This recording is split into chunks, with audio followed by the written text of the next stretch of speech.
咁其實咧，而家你見到咧，佢哋越嚟越多嘅呢啲大陸基金咧，開始買翻呢啲喺大陸嘅呢啲貨啦，係咪？因為你唔接冇人接啊嘛。咁而且咧，佢哋嘅做法亦都揾到錢嘅。因為你外資咧，你要跟足規矩，你一定賺唔到錢嘅。第一，第二咧，你一定要計 profit 啊嘛。佢哋唔係啊，佢哋主要嘅目的係做咩咧？上市揾錢。佢哋嘅最終嘅目的就係羊毛出在狗身上，豬埋單。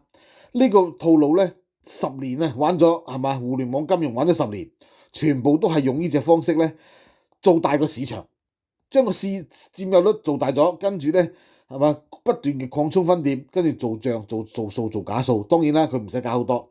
你而家有2萬間分店，每間同你賺10萬，係咪啊？已經賺20億㗎啦。